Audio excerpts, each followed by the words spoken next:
आपको पता है दुनिया की सबसे पुरानी कहानी कौन-सी है? ह्यूमन हिस्ट्री में इंसानी तारीख में वैसे तो बहुत सारी कहानियाँ हैं, लेकिन सबसे पुरानी कहानी कौन-सी है? सबसे पुरानी माइथोलॉजी या सबसे पुरानी फ़िक्शन की स्टोरी कौन-सी है? अगर आपको नहीं पता पता तो दुनिया की सबसे जो पुरानी नोन स्टोरी है हमारे पास, वो है उसका नाम है एपिक ऑफ गिल्गामेश। ये कहानी तकरीबन 5 से 6000 साल पुरानी कहानी है और इसकी थीम ये है कि हम कहाँ से आए, इंसान इंसान कहाँ से आए, इंसान के आने का मकसद क्या है, इंसान की ज़िंदगी का पर्पस क्या है, ज़िंदगी के बाद क्या होगा, इस तरह की कुछ चीज़ें इसमें डिस्कस की गई हैं। तो जो ये स्टोरी है एपिक ऑफ गिल्गामेश, इसको हम थोड़ा-सा रिव्यू करते हैं। जो गिल्गामेश है वो एक कैरेक्टर का नाम है जो इस कहानी का सेंट्रल कैरेक्टर है, जो कि हाफ़ गॉड है और हाफ़ ह्यूमन बीइंग है।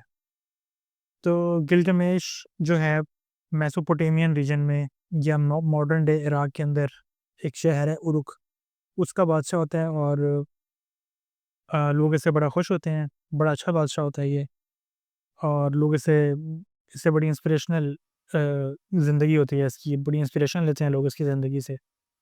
लेकिन आहिस्ता-आहिस्ता वो इमोरल प्रैक्टिस के अंदर इन्वॉल्व होता रहता है, थोड़ा-सा करप्ट हो जाता है और लोग इससे बड़ा तंग आ जाते हैं।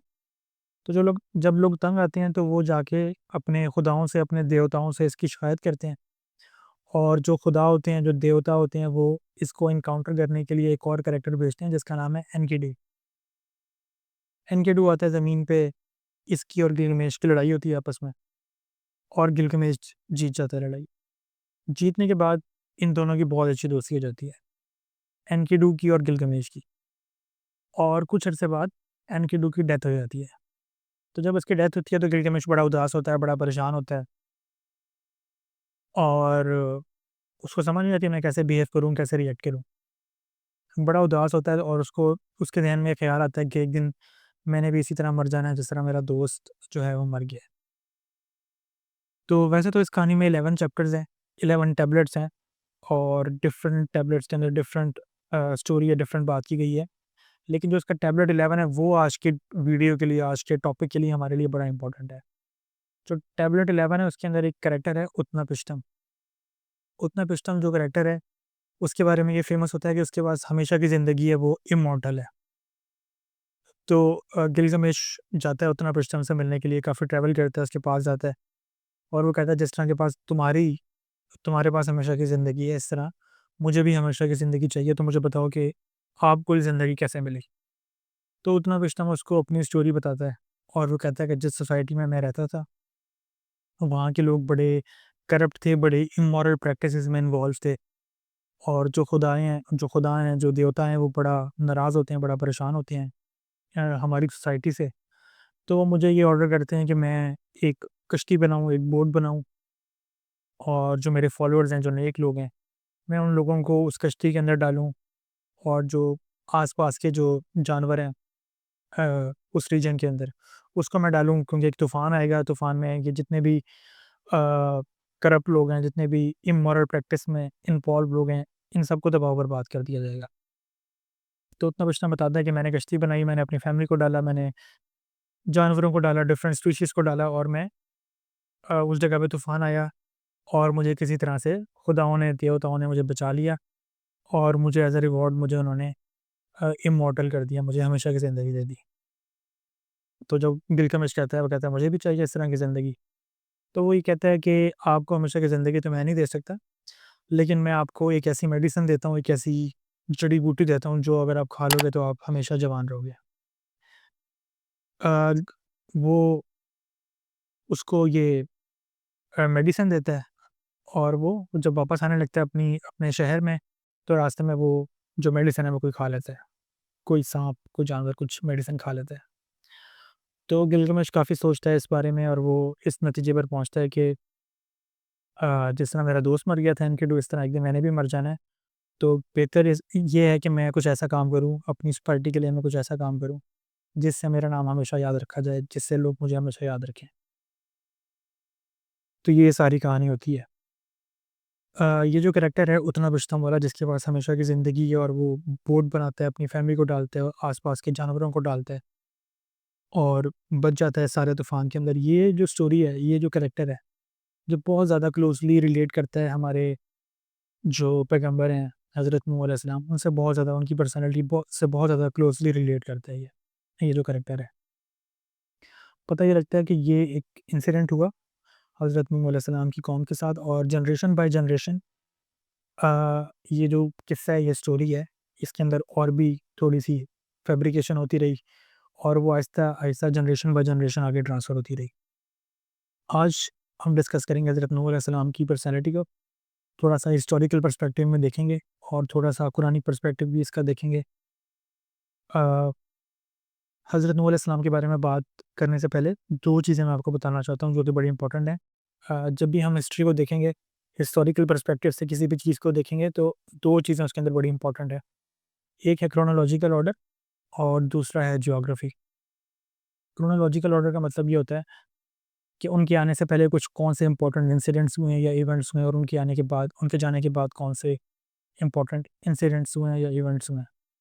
तो हम एक हाई लेवल समरी पे देखते हैं कि उसके आने से पहले कितने नबी आए हैं या रसूल आए हैं, और उनके बाद क्या हुआ हज़रत नूह अलैहिस्सलाम के आने से पहले। हज़रत नूह अलैहिस्सलाम के पहले आपको पता है हज़रत आदम अलैहिस्सलाम अल्लाह ताला के पहले नबी आए इस दुनिया में, इस दुनिया के पहले इंसान। उसके बाद हज़रत आदम अलैहिस्सलाम के बाद हज़रत शीस अलैहिस्सलाम आए, फिर हज़रत इदरीस अलैहिस्सलाम आए, और फिर हज़रत नूह अलैहिस्सलाम का नंबर आता है।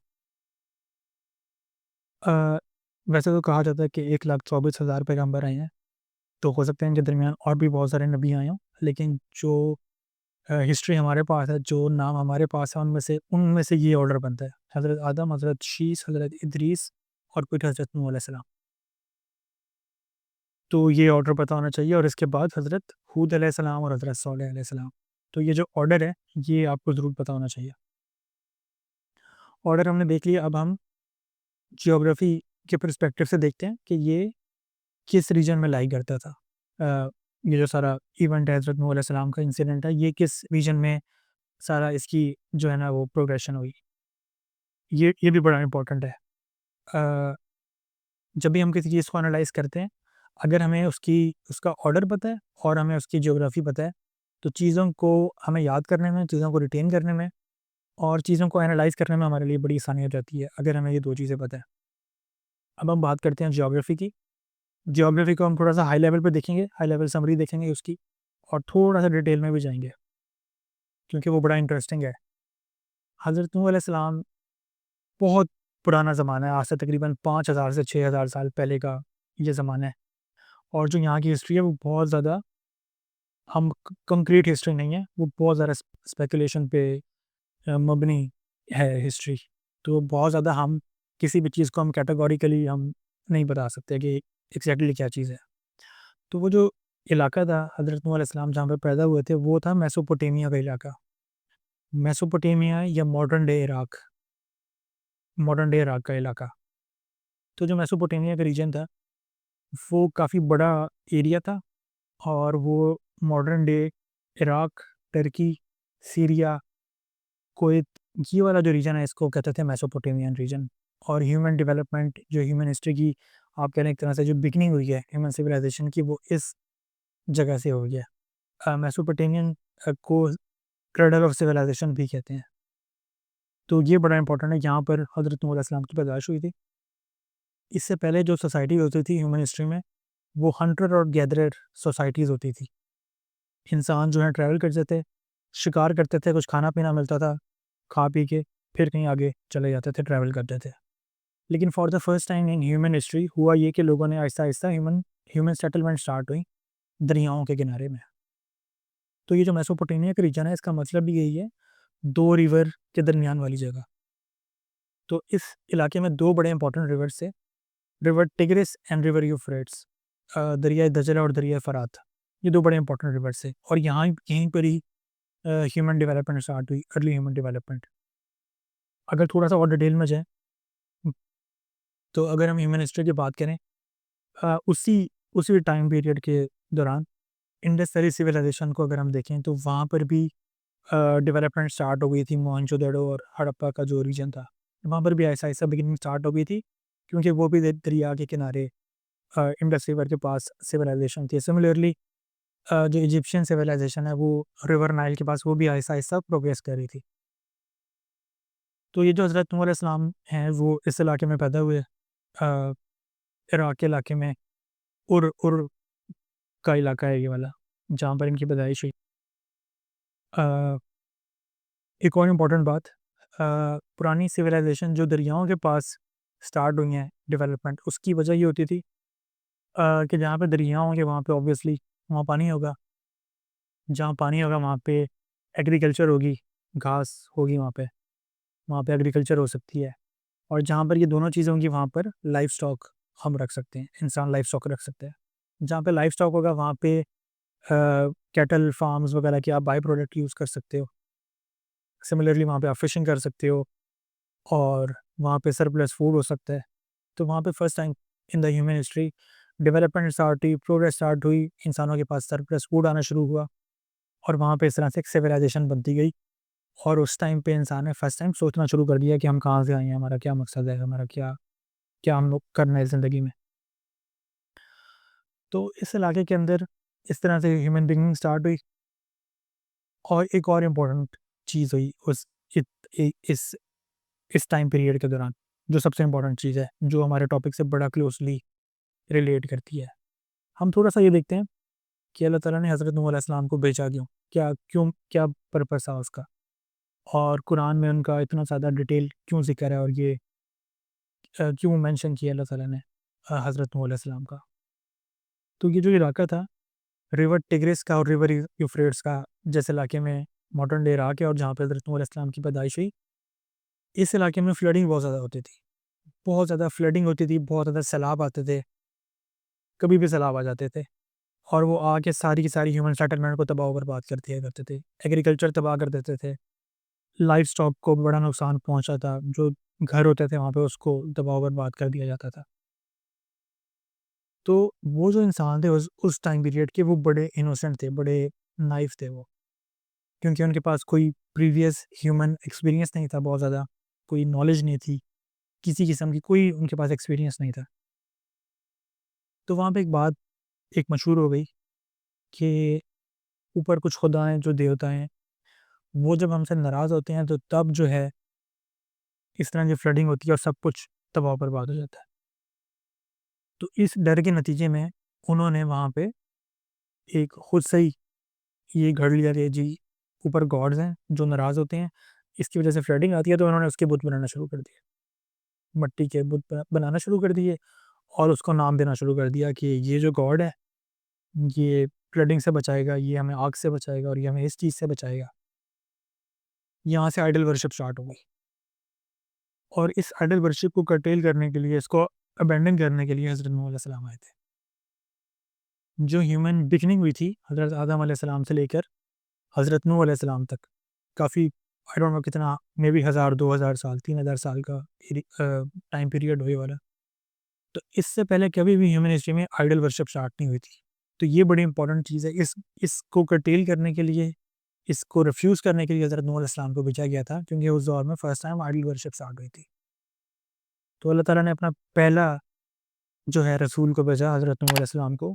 ये आप कह रहे हैं सेकंड पॉइंट है कि इनसे पहले जितने भी अल्लाह ताला के पैगंबर आए हैं वो सिर्फ़ नबी होते थे। अल्लाह ताला के जो पहले रसूल हैं वो हज़रत नूह अलैहिस्सलाम हैं और वो आइडल वर्शिप को कर्टेल करने के लिए आए थे।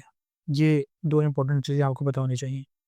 यहाँ से आपको छोटा-मोटा हिस्ट्री का भी पता लग गया, सिविलाइज़ेशन का, मेसोपोटामियन सिविलाइज़ेशन का। जो मेसोपोटामिया का एरिया है, वहाँ पे 2 दरिया थे, रिवर टिग्रिस, रिवर यूफ्रेट्स। बहुत फर्टाइल रीजन था। ये ऊपर नॉर्थ से स्टार्ट होता था इराक से, और ये नीचे बिल्कुल अगर आप मैप देखें तो ये पर्शियन गल्फ के अंदर आके उतरता है। तो ये जो पूरा रीजन है इसको क्रीसेंट कहते हैं, फर्टाइल क्रीसेंट। ये बड़ा ज़रख़ीज़ इलाका था। तो यहाँ पर इस तरह से ह्यूमन बिगिनिंग शुरू हुई, फ्लडिंग आना शुरू हुई, उन्होंने बुत बनाना शुरू कर दिए और उसको कर्टेल करने के लिए हज़रत नूह अलैहिस्सलाम ने। तो ये दूसरा इम्पोर्टेंट पॉइंट है।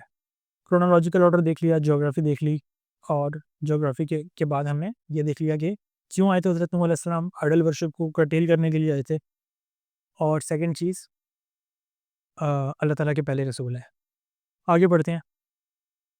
हज़रत नूह अलैहिस्सलाम जो हैं उनकी एज बड़ी एक्स्ट्राऑर्डिनरी है। उनकी एज कुरान मजीद ये क्लेम करता है कि उनकी एज 950 ईयर्स, साढ़े 900 साल उनकी लाइफ थी।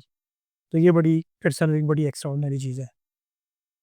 हज़रत नूह अलैहिस्सलाम की अगर हम फैमिली के बारे में बात करें तो उनके 4 बेटे थे और 2 उनकी बीवियाँ थीं। वो आए अपनी अपनी कौम नूह के पास आए वो। उस टाइम पे 5 बड़े आइडल्स होते थे, जिसकी वो लोग परस्तिश करते थे, जिसकी आइडल वर्शिप करते थे। अल्लाह ताला ने अपने रसूल को भेजा, हज़रत नूह अलैहिस्सलाम को भेजा और उन्होंने आके 4-5 पॉइंट रखे अपनी कौम के सामने, जो अल्लाह ताला के सारे अंबिया ने, सारे रसूल ने रखे पॉइंट्स। बड़े अ, सिंपल स्ट्रेट स्ट्रेट पॉइंट्स हैं कि अल्लाह ताला की इबादत करो, अल्लाह ताला वाहदहू ला शरीक है। वो उसकी सिंगुलैरिटी को, उसकी यूनिटी को एक्सेप्ट करो और बुत परस्ती छोड़ दो। अल्लाह ताला के यहाँ सबसे बड़ा जो गुनाह है वो आइडल वर्शिप है। शिर्क ठहराना सबसे बड़ा है। तो ये एक सबसे इम्पोर्टेंट था अकीदे तौहीद का। फिर ये होता था कि रसूल होते थे तो वो कहते थे कि हमारी भी इताअत करो। अल्लाह की इताअत करो, अल्लाह के रसूल की इताअत करो, ये उनका सेकंड पॉइंट होता था। तीसरा होता था कि तुम्हें ये जो लाइफ़ दी गई है, इसके बाद तुम्हें मरने के बाद तुम्हें दोबारा उठाया जाएगा और तुम्हारा एक प्रॉपर हिसाब-किताब होगा। अकीदे आखिरत की बात करते थे।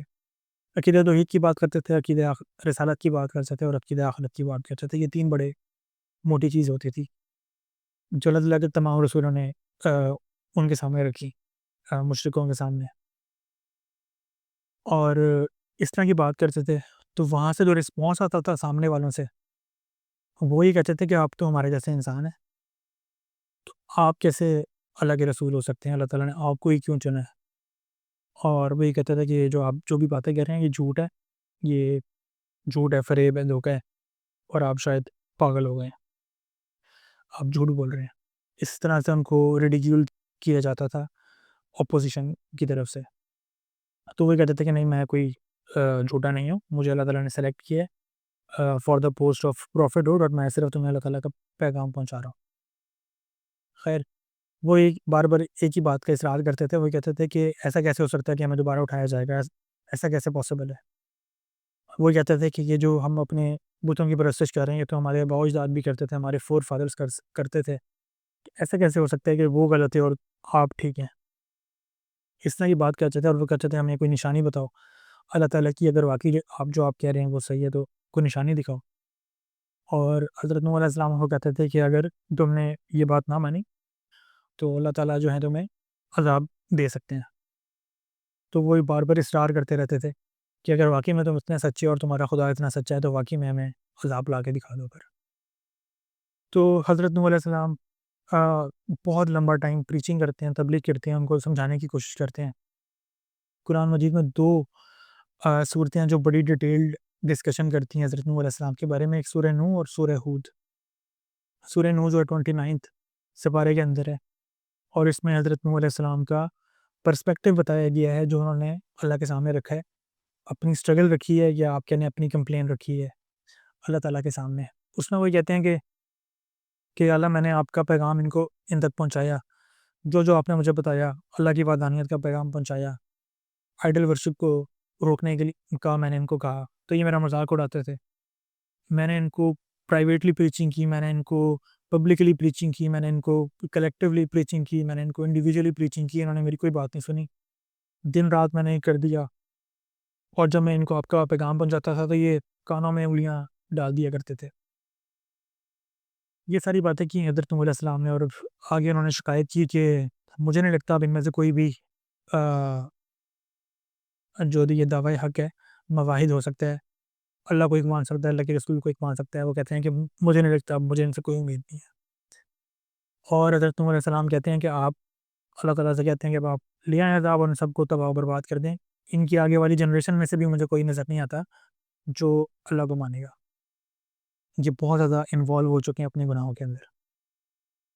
तो सूरह हूद के अंदर अल्लाह ताला फिर बताते हैं कि अल्लाह ताला इंस्ट्रक्शन देते हैं हज़रत नूह अलैहिस्सलाम को कि अब जो लोग ईमान ले आए हैं आपके ऊपर, उस टाइम पे तकरीबन कहा जाता है कि 80 पीपल जो हैं, 80 लोग हज़रत नूह अलैहिस्सलाम पर ईमान लाते हैं, बाकी कोई भी ईमान नहीं लेकर आता। ओवर 950 ईयर्स, 950 साल तो कोई ईमान ही नहीं लाता, सवा 80 लोगों के। तो अल्लाह ताला कहते हैं कि अब जो ईमान ले आया वो बस ठीक है, काफ़ी है। अब जो है ना आपने इनको प्रीचिंग नहीं करनी, ना मेरे से सिफ़ारिश करनी है आपने किसी के बारे में। अब आप एक बड़ी-सी बोट बनाएँ, कश्ती बनाएँ और अपनी फैमिली को उसके अंदर डालें। आपकी फैमिली में से वो लोगों को अंदर डालें जो ईमान ले आए हैं आपके ऊपर और अल्लाह के ऊपर, और उस रीजन का जो जानवर हैं वो उसके अंदर डालें। एक तूफ़ान आएगा, सबको तबाह और बर्बाद कर दिया जाएगा, और आपकी फैमिली जो लोग ईमान ले आई है और आपके फॉलोअर्स वो सेफ रहेंगे। अल्लाह ताला उनको ये इंस्ट्रक्शन देते हैं। तो अल्लाह ताला कहते हैं कि मेरे सामने, मेरी आँखों के मतलब मेरी नज़रों के सामने कश्ती बनाओ मेरी इंस्ट्रक्शंस के अकॉर्डिंग। हज़रत नूह अलैहिस्सलाम कश्ती बनाना शुरू करते हैं। लोग बड़ा रिडिक्यूल करते हैं उनको, बड़ा उनको मॉक करते हैं कि इस इलाके में कहाँ से तूफ़ान आ सकता है, कहाँ से सैलाब आ सकता है। ये इसमें तो बड़ा कहत आएगा और बारिश का कोई नामो-निशान नहीं है, तो ये तुम कश्ती क्यों बना रहे हो? खैर वो बनाते हैं कश्ती। कश्ती तैयार हो जाती है, अपनी फैमिली को अंदर डालते हैं वो। उस दौर के जो जानवर होते हैं उस रीजन के वो अंदर डालते हैं, अपने फॉलोअर्स को डालते हैं अंदर। अचानक से एकदम दूर से पानी आना शुरू होता है, पानी निकलना शुरू होता है, आसमान से बारिश होती है और बड़ा-सा तूफ़ान आ जाता है। और वो जो कश्ती है वो हज़रत नूह अलैहिस्सलाम को और उनके फॉलोअर्स को लेके निकलने ही वाली होती है, तो उनके सामने उनका बेटा आता है, और हज़रत नूह अलैहिस्सलाम का एक बेटा और एक वाइस, वो उन पे ईमान नहीं लेकर आते हैं। तो जब उनकी बोट निकलने वाली होती है तो सूरह हूद में ये लिखा है कि अल्लाह ताला हज़रत नूह अलैहिस्सलाम अपने बेटे से कहते हैं कि मेरे पास आ जाओ इस कश्ती के अंदर, तो तुम सेफ रहोगे, तुम्हें प्रोटेक्शन मिलेगी, वरना तुम जो है ना आज कोई नहीं बच सकता इस तूफ़ान से, इस अज़ाब से। तो उनका बेटा कहता है कि नहीं, मैं इस पहाड़ पे खड़ा हूँ और मैं यहाँ पे सेफ रहूँगा। तो इसी दौरान वहाँ पर एक एक बड़ी-सी लहर आती है, तबाह कर देती है उनको, जो है डुबा देती है हज़रत नूह अलैहिस्सलाम के बेटे को, और वो कश्ती चलने लगती है और जाके एक पहाड़ से टकराती है और वो तूफ़ान ख़त्म हो जाता है। तो कहा जाता है कि जो कश्ती टकराती है वो ब माउंट जूडी, जो टर्की, सीरिया और इराक की बॉर्डर पे एक जगह एक पहाड़ है, वहाँ पे टकराती है, और वहाँ से फिर आगे से ह्यूमन पॉपुलेशन जो है दोबारा से ग्रो करती है। इसमें एक बड़ा इम्पोर्टेंट एक फैक्टर, एक बड़ा इम्पोर्टेंट इंसिडेंट है कि अल्लाह ताला ने हज़रत नूह अलैहिस्सलाम से कहा कि आप सबको अपनी बोट में डालें, अपनी फैमिली को भी, सवाए उसके जो अल्लाह पे ईमान नहीं लाए और अल्लाह के रसूल पे ईमान नहीं लाए और स्टिल आइडल वर्शिप कर रहे हैं। तो जब वो उनका बेटा डूब गया, तो हज़रत नूह अलैहिस्सलाम अल्लाह ताला को कहते हैं कि आपने तो कहा था कि मेरी फैमिली प्रोटेक्शन में रहेगी इस तूफ़ान से, इस अज़ाब से, लेकिन मेरा बेटा तो गर्क हो गया है। तो अल्लाह ताला वहाँ पे थोड़ा-सा एक शदीद किस्म का रद्द-ए-अमल देते हैं। सूरह हूद के वर्ड्स हैं। उसका मैं आपको मफ़हूम बता रहा हूँ कि अल्लाह ताला हज़रत नूह अलैहिस्सलाम से कहते हैं कि मेरे से उस बारे में बात मत करो जो तुम्हें पता नहीं है, और जाहिदीन में से मत हो जाओ। और वो कहते हैं जो तुम्हारा बेटा है वो तुम्हारे फैमिली में से नहीं है, तुम्हारे अहलो-याल में से नहीं है। तो ये बड़ी इम्पोर्टेंट, एक सबसे इम्पोर्टेंट टेक अवे है इस वीडियो का, कि हज़रत नूह अलैहिस्सलाम जो हैं वो उलुल अज़म पैगम्बर में से हैं अल्लाह ताला के। अल्लाह ताला ने कुरान मजीद में 5 अपने अज़ीम पैगम्बरों का ज़िक्र किया है, जिसमें पहले हज़रत नूह अलैहिस्सलाम हैं, अल्लाह ताला के पहले रसूल हैं। हज़रत नूह हैं, 5 उलुल अज़म में हज़रत नूह हैं, हज़रत इब्राहीम हैं, हज़रत मूसा हैं, हज़रत ईसा हैं, और हमारे प्यारे नबी सल्लल्लाहु अलैहि वसल्लम हैं। इतने जो अल्लाह ताला के उलुल अज़म पैगम्बर हैं, अज़ीम तरीन पैगम्बर हैं, उनके बेटे को भी इसकी जो है ना कोई फ्लेक्सिबिलिटी नहीं दी गई कि वो, क्योंकि उनके बेटे हैं तो उनको अल्लाह ताला माफ़ कर दें। तो ये बड़ा इम्पोर्टेंट एक चीज़ है कि अल्लाह ताला की सिंगुलैरिटी के सामने, अल्लाह ताला की वहदानियत के सामने, डज़न्ट मैटर कौन-सा बंदा, उसका क्या बैकग्राउंड है, उसका क्या फैमिली बैकग्राउंड है, वो अल्लाह ताला की नज़र में कोई मैटर नहीं करती वो चीज़। जो अल्लाह ताला की नज़र में मैटर करता है वो यही है कि जो अल्लाह ताला को माने, शिर्क ना करे, अक़ीदा तौहीद उसका पक्का हो, अक़ीदा रिसालत पक्का हो, अक़ीदा आखिरत पक्का हो। तो ये बड़ी इम्पोर्टेंट चीज़ है जो इस पूरे लेसन से हमें मिलती है। हमारे सबकॉन्टिनेंट में होता ये है कि हमारे हमारी सोसाइटी में होता ये है कि जब भी हमें कोई काम करवाना होता है या हम कहीं पे स्टक होते हैं या कहीं पे फँसते हैं, तो हमारी इस तरह की नेचर होती है कि हम फ़ौरन से कॉल कर लेते हैं किसी बड़े बंदे को, किसी ब्यूरोक्रेट को या किसी स्ट्रॉन्ग जो पॉलिटिशियन है उसको इन्वॉल्व करने की कोशिश करते हैं ताकि हमारा काम हो जाए। लेकिन यहाँ पे ऐसा नहीं होगा। जो हमारी सबकॉन्टिनेंट की सोसाइटी है उसमें भी कुछ ना कुछ ऐसे है कि हमें लगता है अगर हम किसी पर्सनैलिटी के साथ एसोसिएट हो जाएँगे तो हम हमारी बख्शिश हो जाएगी आखिरत में जाके। लेकिन अल्लाह ताला की नज़र में ऐसा कुछ भी नहीं है, क्योंकि ये एग्ज़ाम्पल बहुत बड़ी है हमारे सामने कि जो उलुल अज़म पैगंबर हैं, जो रसूल हैं, उनके बेटे को भी फ्लेक्सिबिलिटी नहीं दी गई और अल्लाह ताला ने अपने रसूल के सामने ही उनके बेटे को डुबा दिया पानी के अंदर। तो ये बहुत बड़ा लेसन है हमारे लिए। अच्छा, ये जो इसकी स्टोरी कुरान मजीद में लिखी है, अल्लाह ताला ने बताई है, उसका हम थोड़ा-सा देखते हैं कि वो कुरान मजीद में क्यों आई है? अल्लाह ताला क्या बताना चाह रहे हैं यहाँ पे? तो जो हमारे प्यारे नबी सल्लल्लाहु अलैहि वसल्लम हैं, उनकी मक्की दौर के तकरीबन मिडल का टाइम पीरियड होता है। अपनी प्रीचिंग उन्होंने स्टार्ट की हुई होती है हॉली प्रॉफिट सल्लल्लाहु अलैहि वसल्लम ने। तो शुरू में तो उनकी प्राइवेट प्रीचिंग होती है, फिर आहिस्ता-आहिस्ता पब्लिक प्रीचिंग होती है, लोग उनका मज़ाक उड़ाते हैं और दरमियान में आके दरमियानी मक्की जो दौर है उसका दरमियानी जो टाइम पीरियड है, उसमें होता ये है कि कुफ़ार मक्का की तरफ से शदीद परसिक्यूशन होती है, हमारे प्यारे नबी सल्लल्लाहु अलैहि वसल्लम के ऊपर भी और उनकी जो फॉलोअर्स हैं उनके ऊपर भी। तो उस टाइम पीरियड में ये हज़रत नूह अलैहिस्सलाम की स्टोरी आती है। बाद में हज़रत हूद अलैहिस्सलाम और हज़रत सालेह अलैहिस्सलाम की स्टोरी भी आती है और उसका मकसद ये होता है, जो कुफ़ार मक्का ने जो सवाल किए थे, तो उनको उन पर नाज़िल ये इसलिए की गई ताकि उनको बताया जा सके कि तुम कोई पहले लोग नहीं हो जो जिसके ऊपर अल्लाह का रसूल आया है, और तुम जो सवाल पूछ रहे हो, तुम कोई पहला सवाल नहीं पूछ रहे, इससे पहले भी जो पहले की जो कौमें आई हैं, उन्होंने भी इसी तरह के सवाल पूछे थे और उसके नतीजे में उनको अज़ाब दिया गया। कुफ़ार मक्का भी यही कहते थे कि आप अल्लाह के रसूल कैसे हो सकते हैं, आप तो हमारे जैसे इंसान हैं। फिर वो कहते थे कि आप झूठे हैं, आप जादूगर हैं, इस तरह के वर्ड यूज़ किया करते थे। इसी तरह जो वो एक और बात करते थे कि ऐसा कैसे हो सकता है कि हमें मरने के बाद दोबारा ज़िंदा किया जाएगा, जो हमारी हड्डियाँ जो गल सड़ जाएँगी वो दोबारा से कैसे कैसे हम इंसान बन सकते हैं दोबारा से मरने के बाद? कैसे हमें ज़िंदगी मिल सकती है? दूसरा वो वही बात करते थे जो हज़रत नूह अलैहिस्सलाम की कौम ने भी किया कि जो हमारे फ़ोर फादर्स हैं, जो हमारे आबा-ओ-अजदाद हैं, वो गलत है और आप ठीक हैं, ऐसा कैसे हो सकता है? तो सेम सवाल जो हज़रत नूह अलैहिस्सलाम की कौम ने उनसे किए थे, वो सवाल यहाँ पे कुफ़ार मक्का ने किए और हज़रत मोहम्मद सल्लल्लाहु अलैहि वसल्लम उनको भी एक तरह से अल्लाह ताला लेसन दे रहे थे कि हज़रत नूह अलैहिस्सलाम ने इतना लंबा अरसा स्ट्रगल की, प्रीचिंग की, तो उनको भी थोड़ा-सा एक हिम्मत उनकी बाँधने के लिए कि अभी 4-5 साल हुए हैं, यहाँ पे अब टफ टाइम आया, तो आपको भी थोड़ा-सा पेशेंस का मुज़ाहिरा करना पड़ेगा, टॉलरेंस करना पड़ेगी, जिस तरह हज़रत नूह अलैहिस्सलाम ने की।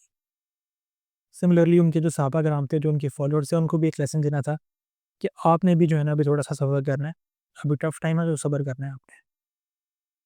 तो ये सारा मकसद था, इसलिए अल्लाह ताला ने सूरह नूह का ज़िक्र किया कुरान मजीद में। सूरह नूह के अंदर भी, सूरह हूद के अंदर भी, सूरह अराफ के अंदर भी ज़िक्र किया है।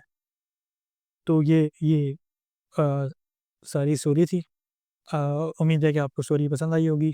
हम नेक्स्ट वीडियो में डिटेल से बात करेंगे हज़रत हूद अलैहिस्सलाम के बारे में। सी यू नेक्स्ट टाइम।